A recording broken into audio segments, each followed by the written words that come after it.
Bienvenidos a Mente Abierta. Parece bastante evidente que la Mongolia actual tiene muy poco que ver con la Tartaria antigua. En mi opinión, lo único que comparten es el territorio, si lo comparamos con los mapas antiguos. Mongolia ocupa una pequeña parte de lo que fue un imperio global.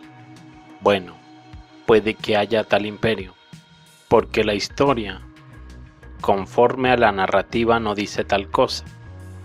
Oficialmente, el área de lo que hoy es Mongolia ha sido gobernada por varios imperios nómadas, incluidos el Xiongnu, el Xianbei, el Rouran, el primer Kanato turco y otros. No hay palabras sobre la Tartaria aquí. En lo que respecta a los investigadores independientes, algunos creen que Tartaria existió y otros no. Al parecer, recopilar pruebas es todo lo que podemos hacer. El siguiente extracto podría agregarse a la colección de fragmentos que apuntan a la existencia de Tartaria. Una investigación sobre la credibilidad de la historia romana temprana, volumen 1, los viajes de Hug en Tartaria durante 1844 a 46.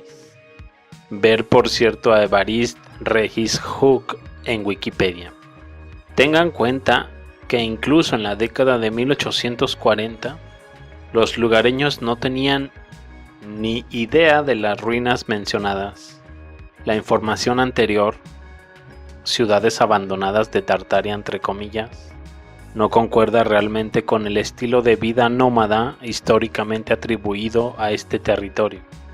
Busca en este libro de viajes de Hug la palabra ruinas entre comillas.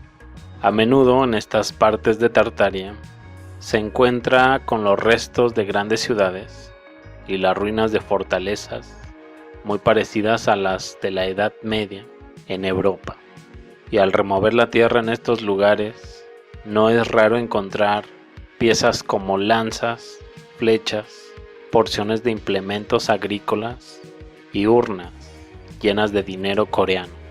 Al tercer día llegamos, en soledad, a un imponente y majestuoso monumento de la antigüedad, una gran ciudad completamente abandonada, sus murallas con torreones, sus torres de vigilancia, sus 4 grandes puertas, frente a los 4 puntos cardinales estaban allí perfectas, en conservación, excepto que, además de estar enterradas en el suelo, en las 3/4 partes, estaban cubiertas con una gruesa capa de césped.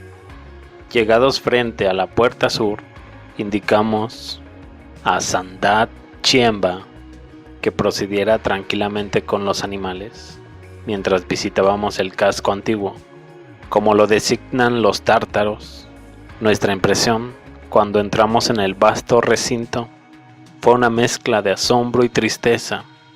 No se veían ruinas de ningún tipo, sino solo el contorno de una gran y hermosa ciudad, absorbida abajo por acumulaciones graduales de tierra, llevada por el viento, y arriba una sábana de césped. La disposición de las calles y la posición de los edificios principales fueron indicadas por las desigualdades del terreno. Los únicos seres vivos que encontramos aquí fueron un joven pastor mongol fumando silenciosamente su pipa y el rebaño de las cabras que cuidaba. Preguntamos a los primeros sobre cuándo fue construida la ciudad, por quién, cuándo fue abandonada y por qué. Bien podríamos haber interrogado a sus cabras. Solo sabía que el lugar se llamaba Ciudad Vieja. Estos restos de ciudades antiguas no son infrecuentes en los desiertos de Mongolia, pero todo lo relacionado con su origen e historia está enterrado en la oscuridad. Oh, tristeza llena el alma. Semejante espectáculo. Las ruinas de Grecia, los soberbios restos de Egipto, todos estos, es cierto, hablan de la muerte. Todos pertenecen al pasado. Sin embargo, cuando las miras, sabes lo que son. Se puede remontar en la memoria las revoluciones que han ocasionado las ruinas y la decadencia del país que las rodea. Desciende a la tumba donde fue enterrada viva la ciudad de Herculano. Allí encuentras, es cierto, un esqueleto gigantesco, pero tienes en tu interior asociaciones históricas con las que galvanizarlo. Pero de estas antiguas ciudades abandonadas de Tartaria no queda ninguna tradición. Son tumbas sin epitafio, en medio de la soledad y el silencio, ininterrumpidas, salvo cuando los tártaros errantes se detienen por un rato dentro de los recintos en ruinas, porque allí los pastos son más ricos y abundantes. Esto es lo que podemos encontrar en esta publicación de 1802 titulada Edinburgh Magazine. ¿Cuándo exactamente las tribus nómadas comenzaron a construir ciudades? Incluso hoy en el siglo XXI, el 30% de la población es nómada y seminómada. La fascinante cultura de Mongolia. ¿Qué es Mongolia hoy? Estoy bastante seguro de que son muchas cosas, pero para los propósitos de este video, el siguiente párrafo resume la esencia.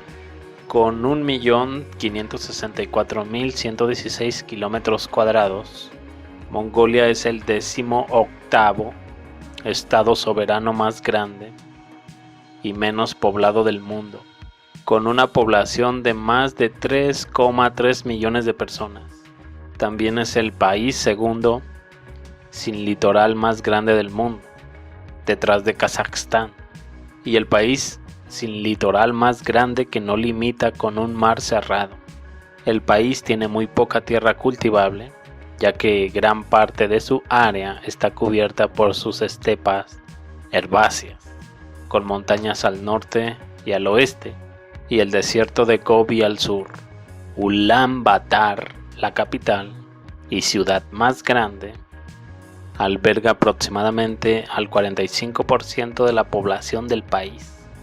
En resumen, es el 18º más grande por tamaño y el 136º más grande por población, con casi la mitad del país que reside en una ciudad capital de Ulan Bator. Tiene muy poca tierra cultivable. ¿Por qué Mongolia tiene una población tan baja? ¿Podrían estos números indicar que este territorio experimentó algo similar a lo que atravesó África? ¿El desierto del Sahara de 400 años? ¿O por qué la gente se olvidó de lo que se sabía sobre África?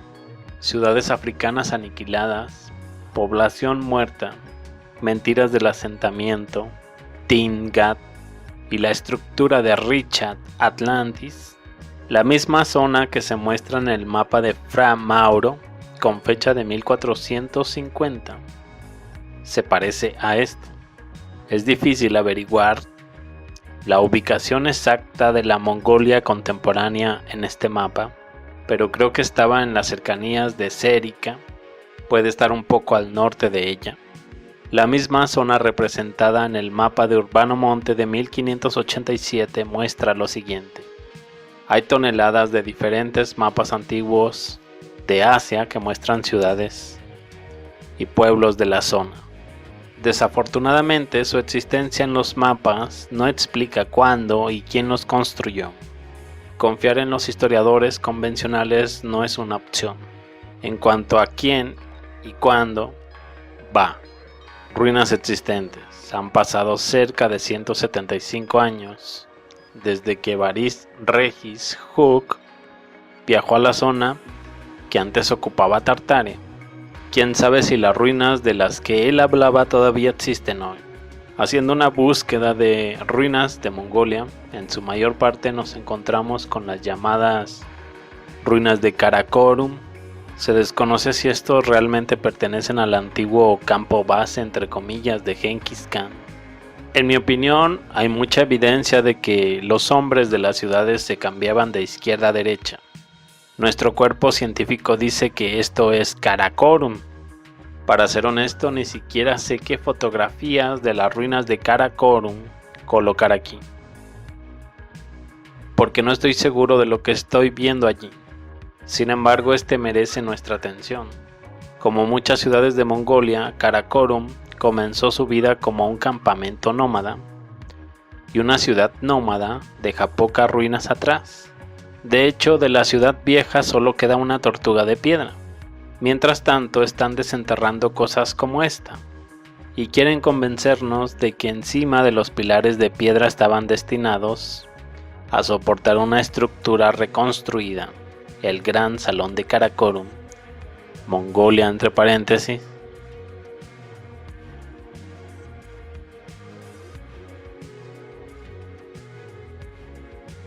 Por cierto, aquí está Kublai Khan dando apoyo financiero a Marco Polo. Observa sus apariencias muy diferentes a un mongol y lo evidente, los tamaños. Fuera de Karakorum podemos encontrar algunas ruinas de aspecto decente, pero siempre serán estupas, pagodas, fortalezas, templos o palacios.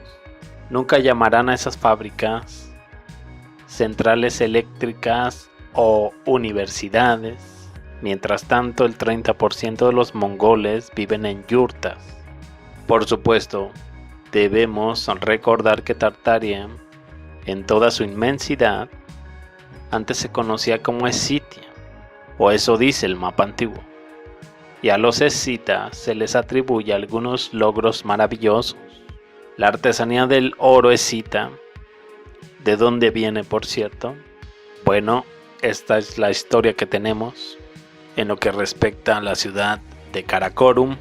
Probablemente no sea tan difícil encontrar dónde excavar como con todo lo demás, pues siempre se nos dice dónde no están permitidas las excavaciones. Visita en Wikipedia la zona Karakorum. Muy cerca se encuentran las ruinas de la antigua ciudad de Karakorum, también conocida como Karakorum o Karakorum, que durante un corto tiempo sirvió como capital del Imperio Mongol bajo Ögedei Khan.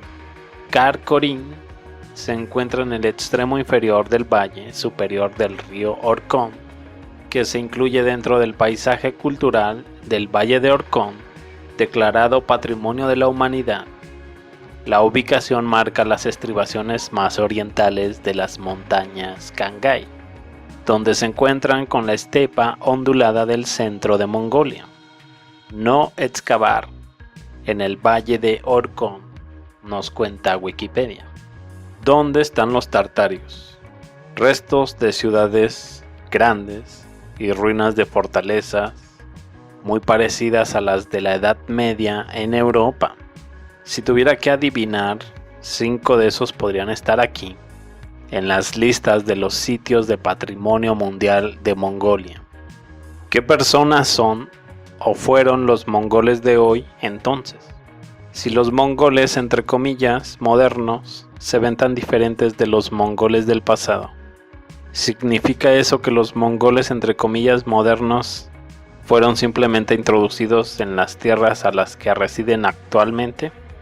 Una búsqueda rápida de imágenes para pueblo mongol, entre comillas, ofrece una variedad de pueblos de aspecto asiático, entre comillas.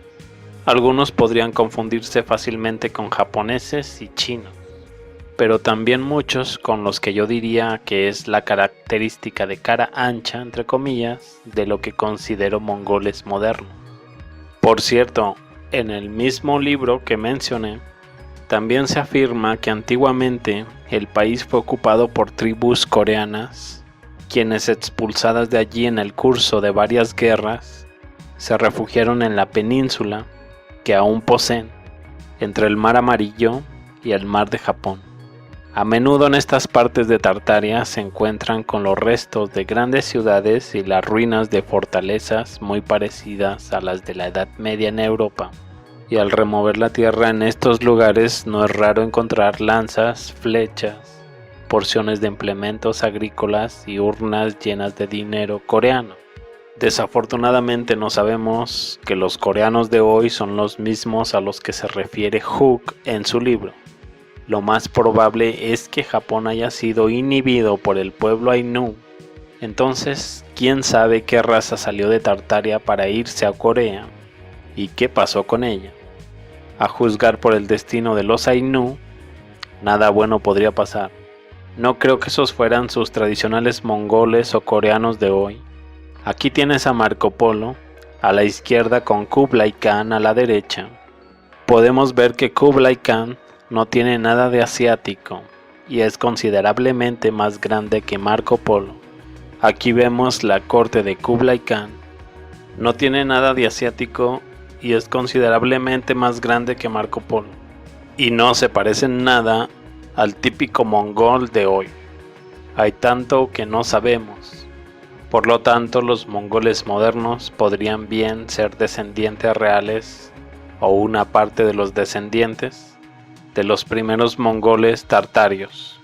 ¿Podría esto significar que la Gran Tartaria era una especie de Estados Unidos?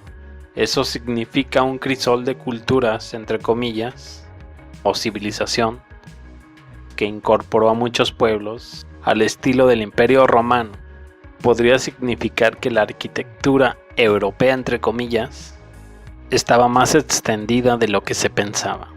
Estos coreanos, entre comillas, quizás adoptaron la arquitectura europea o fueron conquistados y simplemente la inculcaron, o entregándonos a implicaciones aún más salvajes, tal vez la arquitectura de la Edad Media en Europa es todo lo que sobrevivió de su tipo, o se permitió que sobreviviera.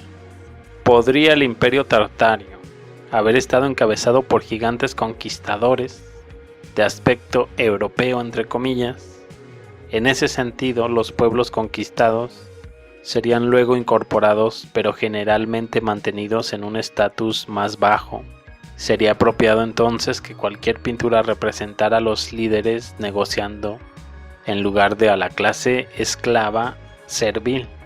Los pueblos conquistados, incorporados, probablemente buscarían ascender en las filas de la politiquería militar o de bajo rango. Esta civilización era global y las cosas parecían relativamente iguales debido a que todas las áreas del mundo estaban en la misma partitura. Esencialmente no sabemos nada, pero el área que menos conocemos sería su tecnología. Los libros demuestran que era una muy primitiva, pero aún nos maravillamos de su arquitectura. Bueno, jugaron con cosas como estas, y esa tecnología, si alguna vez existió, tuvo que ser desarrollada por algunas personas educadas.